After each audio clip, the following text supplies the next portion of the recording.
Il ministro La Russa si è rivolto a noi perché vuole incentivare le donne a portarsi verso la carriera militare. E lui è il ministro della difesa. Sapete che le donne ora possono intraprendere la carriera militare da un po' di anni in maniera assolutamente volontaria, ma ci sono poche volontarie. Infatti in giro si vedono poche carabiniere, si vedono poche artigliere, si vedono poche alpine, poche corazziere. Esatto, e quindi vorrebbe incentivare le donne a intraprendere la carriera militare. Cosa ha fatto il ministro La Russa? Ha deciso di chiamare lui personalmente in prima persona le donne a caso per incentivarle a fare la carriera militare, e quindi per noi ha fatto questo servizio. Sentiamo il ministro. Grazie ministro. Pronto?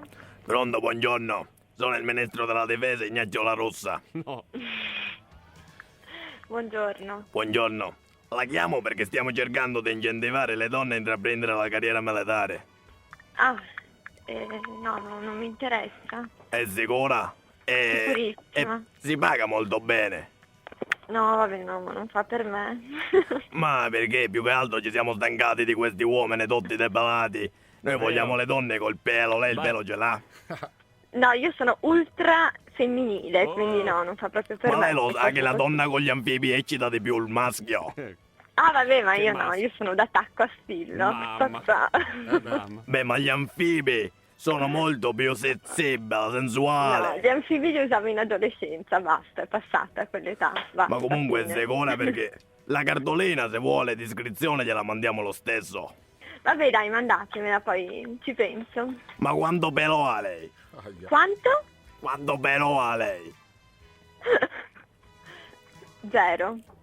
Ma la cartolina di iscrizione gliela possiamo mandare ulteriormente? Certo. Ok. Ma da quant'è che parto? Ma anche da subito, ma stiamo scherzando? Da subito, va bene, va bene. Subito, sono qui. Ecco, va bene, noi ci contiamo. Va bene. Va bene? Arrivederci. Salve. Bravo ministro. Sì, con chi parlo? Buongiorno, sono il ministro della difesa Ignazio La Russa, presente che sono? Sì? La chiamo perché stiamo cercando di incentivare le donne a intraprendere la carriera militare. Addirittura? Sì. È interessata? No, direi di no. Beh, ma la paghiamo molto bene. No, guardi, la ringrazio. Ma ci siamo un po' stancati di questi uomini tutti depilati. Vogliamo le donne col pelo. Lei il pelo ce l'ha. No, infatti ho chiamato la persona sbagliata. Ma lei si deve fare crescere il pelo. All'uomo piace la donna pelosa.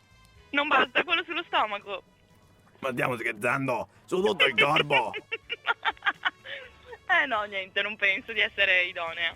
Secondo noi, lei è perfetta endotami medica.